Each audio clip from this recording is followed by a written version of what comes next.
Au combat, ben, les règles de résolution sont strictement les mêmes à quelques détails près.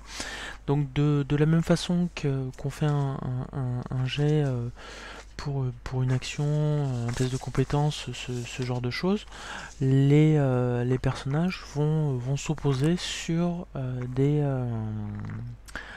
jets de dés. Donc les, on travaille exactement de la même façon, alors avec une particularité, c'est que du coup, généralement, les conflits physiques se font sur des batailles de méca, hein. C'est pas une obligation, mais c'est quand même tout l'intérêt du jeu, donc c'est vrai qu'on va souvent avoir ce type de choses. Pour résumer le combat de façon assez simple, on va faire un jet en opposition donc sur une attaque entre un attaquant et un défenseur. De la même façon qu'on gère un jet de compétences, un jet de voilà d'action classique, c'est toujours la personne qui est en réaction à l'action qui jette les dés en premier. Donc le principe c'est que là, systématiquement, c'est le défenseur qui jette les dés en premier. Et ensuite, l'attaquant, lui, va devoir battre la difficulté correspondant au résultat du dé. Euh, donc ça marche pour tout type de conflits, que ce soit donc du coup des conflits sociaux, des conflits physiques, hein, une bagarre, un combat, un combat à distance, ou même une course poursuite. Enfin, d'à partir du moment où une tentative de hacking, par exemple, avec un défenseur, un défenseur en face ou une IA qui protège le système, c'est exactement de la même façon. La différence, c'est que là, il y a des effets qui sont beaucoup plus importants que des simples complications ou des petits effets euh, de, de réussite. De base, dans un conflit, ça c'est des règles que j'ai récupérées dans Firefly et qu'on retrouve après dans Cortex Prime, c'est que à partir du moment où vous pilote ou les figurants ratent leur jet en opposition, on considère qu'ils ont perdu. Donc ça veut dire que par exemple il y a une bagarre dans une cantina sur un astéroïde comme Eros par exemple. Le pilote va jeter les dés pour par exemple voilà, son score de violence associé à son score de brut par exemple. Après ça dépend de ses motivations, toujours pareil. Et l'autre en face va faire de la même façon. Euh, ou peut-être utiliser d'autres types de dés en fonction de la situation. Et le perdant ben, perd le conflit. Point. Voilà. C'est-à-dire qu'il y a une bagarre, on jette les dés, paf, tu prends un pain dans la tête, c'est fini. Donc ça a le gros avantage de permettre, notamment pour tout ce qui est conflit, on va dire mineur, de pouvoir gérer très rapidement, parce que c'est un seul jet de dés. Donc du coup, ça crée des tensions assez importantes. Alors là, on pourrait dire, oui, mais vu le côté aléatoire du jeu, si on peut perdre un conflit, voire carrément mourir sur un mauvais jet de dés. Alors c'est pas du tout le cas, parce qu'en fait, les pilotes ont toujours la possibilité, alors les pilotes et aussi, on va dire, les PNJ majeurs du monde, ont toujours la possibilité de claquer un point de tension. À ce moment-là, ils restent en course dans le conflit, donc on refait un deuxième tour. Donc généralement, ça va être à l'autre qui du coup va attaquer. Euh, et en revanche, bah, il y a forcément des conséquences parce que tu as pris un coup. Ce qui va se passer, c'est qu'il y a une complication qui est créée qui correspond au dé d'effet. Donc toujours pareil, le dé ayant eu le plus haut score dans le conflit, qui va devenir un dé un dé de complications.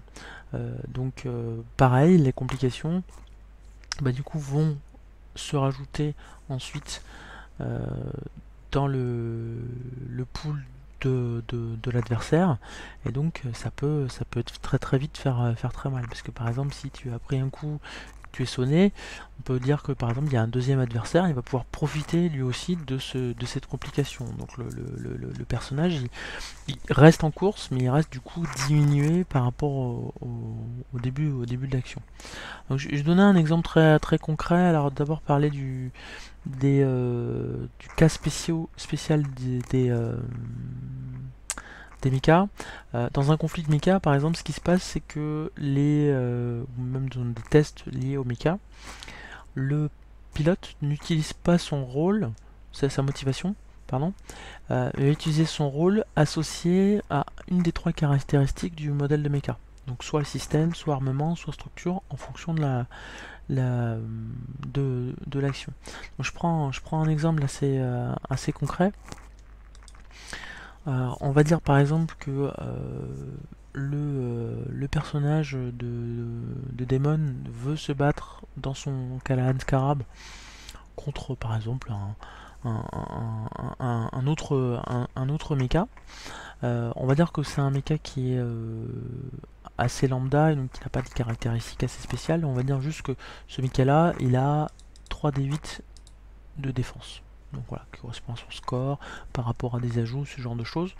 Ça c'est clairement un mecha de figurant avec des customs qui lui permettent d'avoir un score assez conséquent. Donc on jette les dés ici.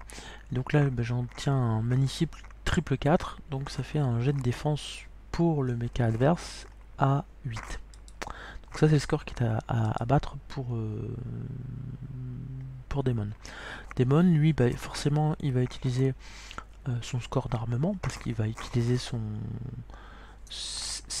système d'armement du mecha associé. Là, on va dire que c'est les deux mechas sont en corps à corps. Il va utiliser son score de brut. Donc, l'armement du Calahan est à D8.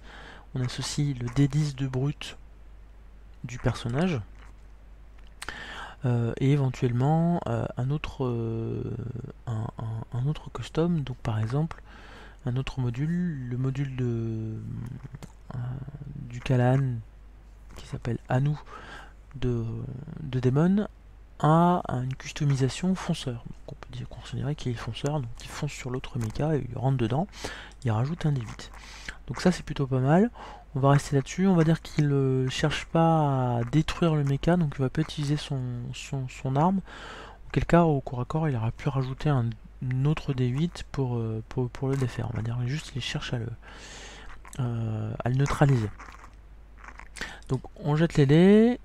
Hop. Et donc là, j'ai un 10 sur le D10.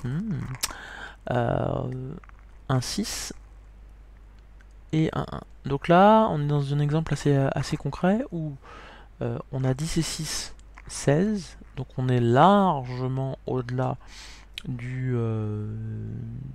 des dégâts, enfin, largement au-delà de la difficulté, puisque à chaque fois, donc ça je l'avais pas précisé dans les tests, n'importe quel test, dès qu'on va dépasser de plus de 5 le score à battre, on obtient ce qu'on appelle une réussite théorique. Donc ça permet soit de récupérer des points de tension s'il n'y a pas lieu d'être, soit d'obtenir des réussites spectaculaires.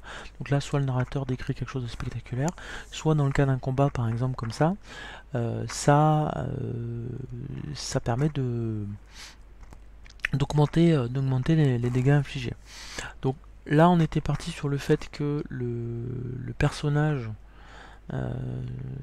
adverse, enfin le mecha adverse de Daemon était un figurant, donc a priori il peut pas claquer de points de tension. Disons que c'est un personnage majeur, et à ce moment-là, il claque un point de tension. Sauf que, donc, il décide de, voilà, le maître de jeu dit non, ce PNJ-là, il m'intéresse trop, je veux le garder en course, sauf que du coup, le maître de jeu va claquer un point de tension pour son PNJ, et donc on dit, bah le mecha, il reste en course. Sauf que, là, il subit une complication, qui est égale au score le plus haut. Donc, un D10 en l'occurrence, puisque du coup le D10 a fait 10, donc là c'est top niveau.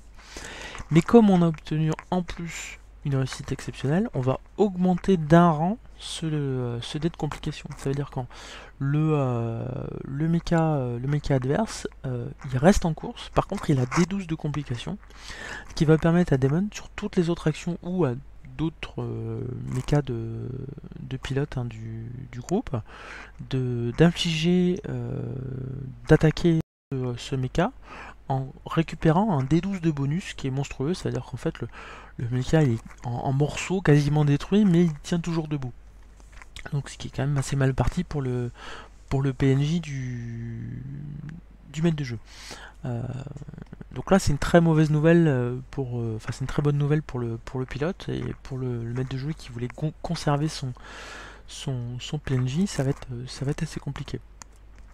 Par contre, ce qu'on voit donc du coup sur les 3D qu'a jeté Daemon, il a aussi fait un 1. Et ça c'est magique parce que du coup, non seulement il a exceptionnellement réussi, mais on va dire qu'il a beaucoup trop tapé fort avec son mecha, et on va pouvoir du coup lui infliger une complication avec des dommages structuraux parce qu'il a tapé tellement fort qu'il a quasiment détruit son adversaire, mais du coup le mecha de Daemon est fragilisé. En compensation, évidemment, le joueur de Daemon récupère un point de tension, ce qui pourra lui servir un peu plus tard. Donc ça crée tout de suite, vous voyez déjà, un seul jet de dés, on a un mecha qui est complètement quasiment détruit, et l'autre qui est déjà bien entamé. Donc si, par exemple, il y a une scène juste après, où on va dire que le mecha adverse a été battu, mais par exemple il y a une attaque de Cyclope qui intervient dans la scène suivante, Daemon se sera mis en difficulté parce qu'il aura toujours cette complication, puisqu'à moins de faire des réparations entre temps, il garde la complication. Donc c'est le principe des complications, c'est qu'elles durent tant qu'elles ont du sens. Un exemple dans une partie récente, j'avais fait une bataille sur un vaisseau où il y avait des civils à l'intérieur. Donc les pilotes et les cyclopes se battaient à l'extérieur, mais à un moment donné, le pilote a fait une complication et donc effectivement a complètement détruit ses adversaires, mais a provoqué une fuite d'oxygène dans un des compartiments du vaisseau au bord là où il était. Du coup, il y avait un risque de mise en danger des passagers. Donc il fallait régler rapidement la situation parce qu'il y a d'autres cyclopes qui arrivaient et empêcher la fuite de se propager, puisqu'évidemment en bon MJ sadique, je profitais du fait que chaque joueur fasse un 1 sur un dé pour lui expliquer qu'en fait les dommages collatéraux qui avaient été causés augmentaient du fait de la bataille qui faisait rage à la surface du vaisseau, et donc du coup qui pouvait compromettre la survie des passagers à l'intérieur. Donc ça mettait un petit peu de transpiration.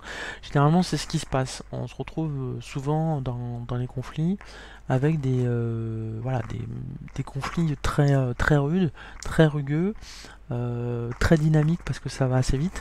Même si parfois dans les situations très complexes où on a une opposition qui est très forte, les personnages peuvent se retrouver à jeter les dés pendant pas mal de temps. Donc ça faut le savoir. Quand vous êtes un peu ambitieux sur votre scénario en tant que maître de jeu, vous voulez une scène bien épique, bah votre scène va être bien épique parce que du coup il y aura des 1 qui vont sortir dans tous les sens, il y aura des complications, les pilotes vont récupérer des points de tension, en dépenser, ainsi de suite, survivre, prendre pas mal cher tout au long de la scène. Généralement ils s'en sortent, hein, les chances de mourir sont assez faibles. La seule chance raisonnable de mourir, ce serait de continuer à prendre des complications et de monter au-delà du D12 sur une complication qui impliquerait la mort du personnage. Ça arrive très peu, hein. La plupart du temps, le pire qui puisse arriver, c'est la destruction complète du mecha avec le pilote en mode survie, juste enfermé dans une épave, qui a pu survivre, mais qui a dû changer de mecha après derrière parce que son mecha était totalement détruit et irréparable. Donc ça c'était le plus grave qui soit arrivé. Mais du coup ça donne effectivement des scènes où en tant que maître de jeu, vous avez aucune raison de faire des cadeaux à vos joueurs parce que vous savez que leurs persos vont survivre, à moins vraiment de vouloir tuer le personnage, ce que je ne comprends pas, puisqu'on est quand même sur quelque chose d'héroïque, mais ils vont subir les conséquences. Donc ils vont subir soit des conséquences directes via des destructions, des complications qui peuvent les gêner tout le long du reste du scénario, soit ça peut être des dommages collatéraux où là bah, du coup ils vont devoir faire face au fait que bah, ils se sont battus, ils ont détruit par exemple une colonie martienne pendant qu'ils se battaient, qu'ils essayaient de défendre les civils et puis il y en a la moitié qui sont morts au passage quoi. Donc ça nous redonne le côté héroïque mais un peu gritty de l'univers. Donc j'ai pas beaucoup parlé de la cible. La cible c'est une façon aussi de gérer la proximité par rapport par rapport au pilote. Donc vous avez une cible avec 3 zones plus un centre.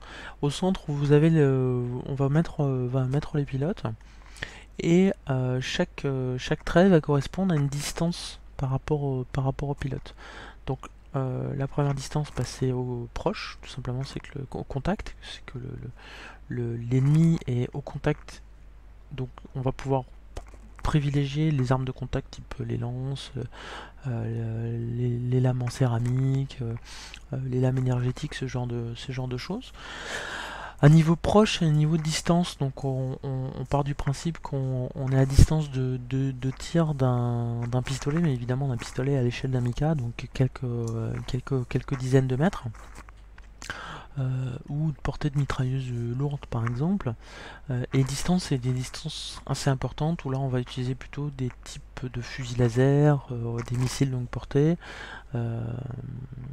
qui vont permettre du coup d'anéantir des ennemis tout en étant à la sécurité, sauf si évidemment eux aussi ont l'armement qui convient. Donc ça crée une dynamique où les joueurs, les pilotes vont toujours chercher à optimiser leur positionnement par rapport à l'ennemi et donc faire des mouvements sur la cible pour essayer de se mettre dans la distance optimale par rapport à l'ennemi. A contrario, si vous êtes un peu méchant, vous pouvez les mettre dans des situations où ils se retrouvent dans des situations où ils ne peuvent pas réagir. Donc par exemple avec un ennemi qui tire à distance, et puis votre meilleure arme, c'est une arme au contact. Et là, là aussi, on se retrouve du coup avec des cas où les pilotes ont tendance à transpirer avec leur méca qui prend des dégâts et eux qui peuvent pas avoir beaucoup d'influence là-dessus. Même s'ils le peuvent, hein, je pars du principe qu'ils peuvent toujours réagir, sauf qu'ils n'ont pas les dés bonus associés à leur équipement. Donc ça aussi, ça crée une dynamique, ça donne un côté tactique au jeu, que je ne voulais pas trop fort, parce que la problématique souvent dans les jeux de mecha, c'est qu'ils deviennent très tactiques, on commence à sortir des gabarits, on commence à gérer telle ou telle situation. Et le système Cortex et le petit ajout que j'ai fait avec la cible permet de rester dans un côté tactique sans être trop lourd et devoir commencer à sortir les calculettes pour réfléchir. Alors l'intérêt de la cible également, ce qui est intéressant, c'est que sur la cible, c'est là où je mets les complications des pilotes.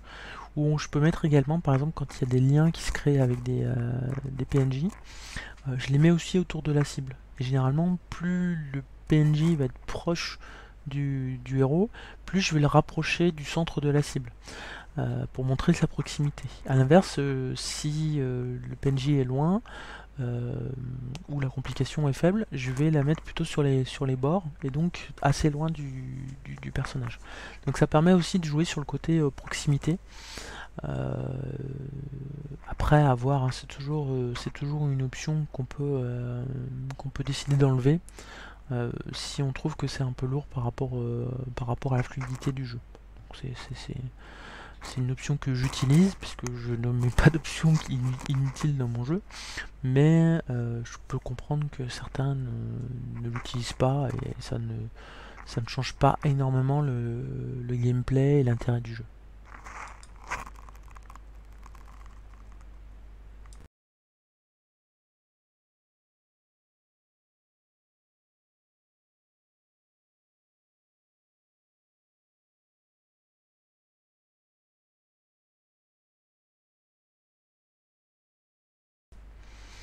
Alors là maintenant on va parler de la partie MJ ou contrôle, puisque le terme de MJ j'ai utilisé contrôle parce que ça me permettait je pense d'avoir aussi un terme neutre qui permet de dire la MJ, le MJ ou pas. Oui, petit rappel, du coup le jeu sera écrit avec un minimum de termes genrés pour justement lui donner un côté neutre. Et je trouve que ça va plutôt pas mal pour un jeu de science-fiction. Il y a beaucoup d'aides, donc il faut bien voir qu'à peu près la moitié du jeu correspond du coup aux options de jeu de création, et les règles de jeu doivent se résumer sur 10-15 pages à peu près en A5. Et ensuite il y a beaucoup d'aide et de soutien au meneur pour l'aider à construire sa campagne et gérer tous les aspects du maître de jeu. Donc c'est pas des conseils génériques, mais c'est vraiment des conseils spécifiques par rapport au jeu et à ce que je veux en faire. Donc après, toujours pareil, on va plutôt parler de boîte à outils du MJ pour pouvoir générer et créer des histoires qui sont intéressantes. Bah, ça commence tout simplement avec des agendas, comme on en retrouve aujourd'hui dans les jeux propulsés par l'Apocalypse, avec des conseils et des directives qui vont permettre du coup au maître de jeu de se rappeler et de se concentrer sur les essentiels du jeu. Après, libre à lui ou elle du coup de piocher un petit peu comme vous voulez. Mais du coup, l'idée c'était de retranscrire vraiment en quelques lignes l'essentiel des thématiques et comment on le gère. Euh, Dans le reste du livre, j'ai aussi donné des indications du coup sur la façon dont on gère ce que j'appelle les 4 rôles du MJ. Donc les 4 aspects du MJ, c'est le côté scénariste, comment on écrit un scénario, comment on génère des intrigues, et ainsi de suite. Il faut voir que là, pour grandement aider tout ça, j'ai aussi, donc ça c'est mon petit côté old school, j'ai aussi inclus des générateurs de figurants, donc avec des noms, des termes pour différents types de figurants. Également des générateurs d'intrigues que j'utilise quasi tout le temps pour générer des scénarios et des missions, afin d'explorer à peu près chaque aspect de l'univers de jeu. Ensuite, bah, il y a des conseils du coup sur comment on va raconter, nommer et décrire les scènes, hein. Donc c'est tout le côté conteur, s'attacher aux aspects, s'attacher du coup aux thématiques de l'espace profond, du froid, ou des descriptions sur Mars où tout est rouge, orange, poussiéreux, euh, pas forcément amical, hein, on n'est pas sur Terre, et donc on est généralement dans des environnements qui sont hostiles. Donc ça, faut le rappeler, rappeler un peu le côté aseptisé des bases sur dans le futur où tout est pareil, tous les gens portent des uniformes, c'est assez homogène. Il y a le côté animateur aussi pour du coup voir comment on peut gérer la table et arriver à proposer un challenge qui soit intéressant pour tout le monde. Et puis enfin, le côté arbitre, c'est comment je gère moi l'aspect système, comment l'expliquer, comment faire en sorte que ce soit le plus fluide possible. Alors généralement ça se passe plutôt pas mal parce qu'il y a toujours un petit rodage avec les joueurs, et puis après très vite ils ont compris l'essentiel, c'est-à-dire que bah, du coup on peut tenter tout ce qu'on veut à partir du moment où on a les dés qui correspondent pour tenter ça. Donc c'est fait exprès. Euh, quand on a un personnage qui a un score élevé en brut, c'est toujours mieux du coup d'essayer de gérer toutes les situations avec ce côté brut, c'est-à-dire du coup d'enfoncer les portes, d'essayer d'intimider, de effectivement de côté protégé du coup, donc d'être en mode fort, plutôt plutôt violent, plutôt physique, ce genre de choses. Et à l'inverse, quelqu'un qui va être du coup sur un côté communicant va plutôt utiliser son bagou pour pouvoir discuter. Donc ça c'est pas mal. Et une fois qu'on a bien appréhendé le système, généralement les joueurs suivent tout seuls, parce que il n'y a pas de piège dans le système, il n'y a pas de mauvaise utilisation, et généralement les règles de gestion des points de tension passent plutôt pas mal. Ce qui est un problème dans Fate par exemple. Dans Fate, pour récupérer des points Fate, il faut que le joueur ait tendance à se mettre en difficulté. Ce qui est pas forcément très naturel pour des joueurs. Ils ont tous un petit côté sale gosse et ils aiment pas trop se mettre en difficulté. Par contre, quand tu leur dis bah tu jettes un dé un peu moins fort, tu récupères un point et t'as peut-être le risque que de te mettre en difficulté, eh ben, généralement ils sont joueurs et ils aiment bien se mettre en difficulté. Donc ils se mettent pas de difficulté de façon classique, ils se disent bah, ça peut peut-être passer, alors que si dans Fate c'est obligatoirement que le personnage ne brille pas et soit mis en difficulté pour récupérer son point. Là c'est il y a toujours une petite chance et généralement les joueurs sont assez joueurs là-dessus. Un autre point important du coup c'est pour la gestion en campagne, c'est ce que j'appelle les fronts. Donc ça ce sont des menaces. Donc j'ai parlé des menaces au niveau d'Ares. Donc il y a 4 types de menaces dans le jeu. Vous pouvez également développer vos propres menaces personnelles par rapport à une campagne ou par rapport tout simplement à des menaces personnelles, des fronts personnels associés au background d'un personnage ou plusieurs. Donc là, les fronts, il y en a 4, j'en ai parlé. Le plus évident, sont les cyclopes, c'est la menace des cyclopes qui intervient. L'autre, c'est le front d'Ares qui est lié à l'instabilité de l'agence et son organisation. Donc, donc là, on joue beaucoup sur le côté politique et les dissensions internes qui peuvent y avoir. Et ensuite, les Red Cap, ainsi que les corporations, et notamment l'influence de la Fédération terrienne, qui peuvent du coup se retrouver à invalider ou à contrer les actions des joueurs. Donc ça c'est les 4 fronts.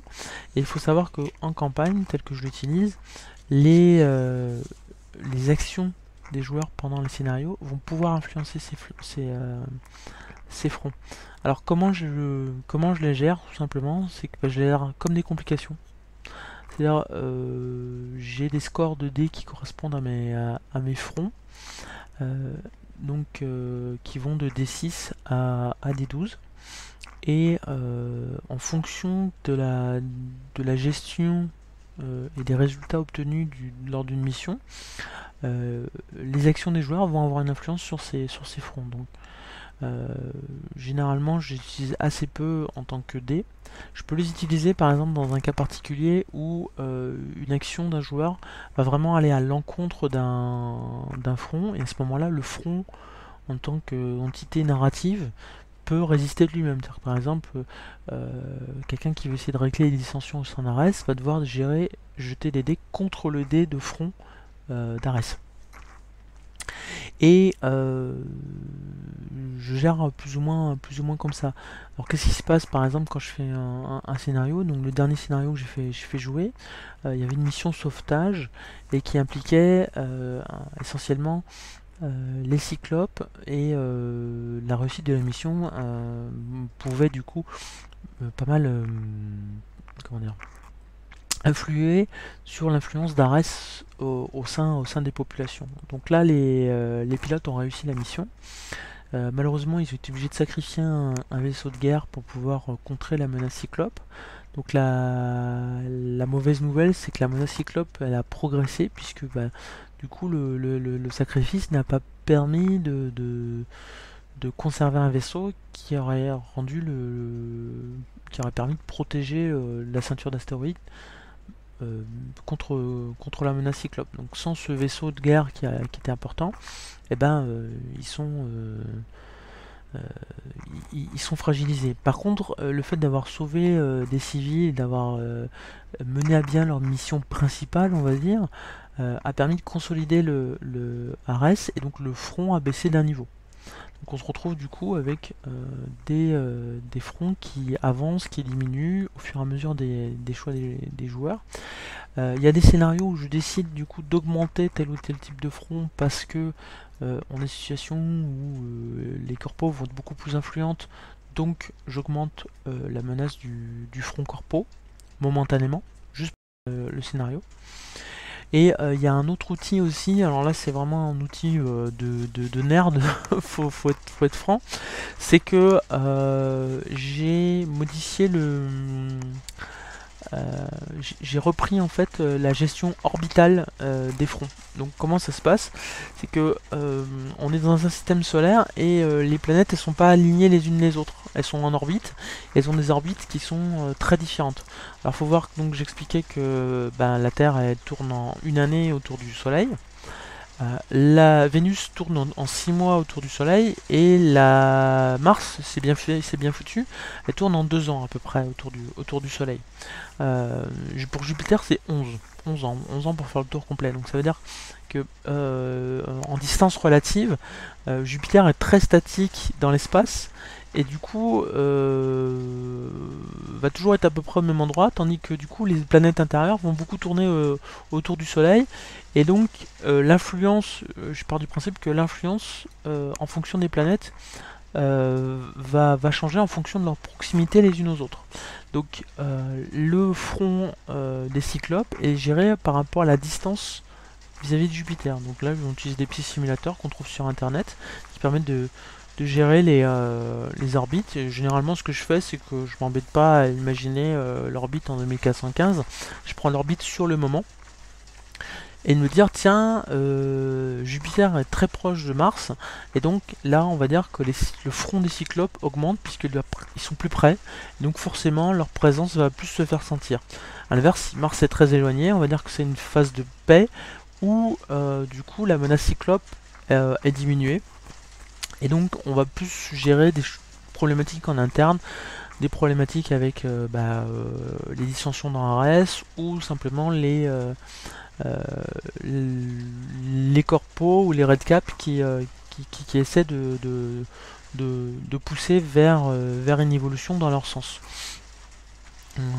La position par rapport à la Terre, elle, du coup, va pas mal modifier le front corpo, puisque l'influence de la Terre est importante, et l'apport de la Terre en fourniture ou ce type de choses peut grandement influer sur la dangerosité du front corpo.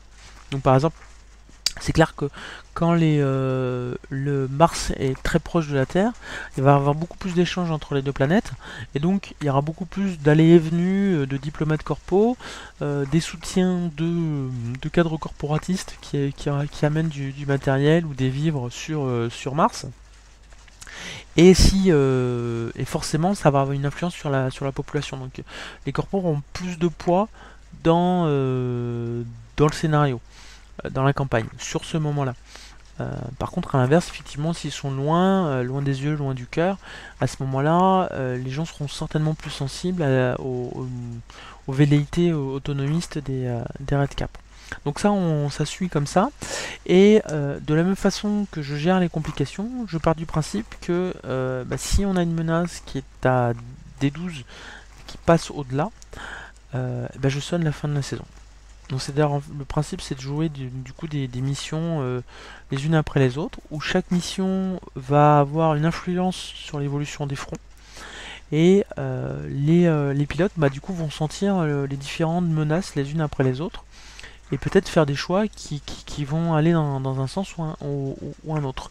Là, dans ma campagne, les pilotes ont souvent fait des choix en faveur des redcaps, et là clairement on est à deux doigts d'une révolte Redcap avec une prise de pouvoir des Redcap sur Mars.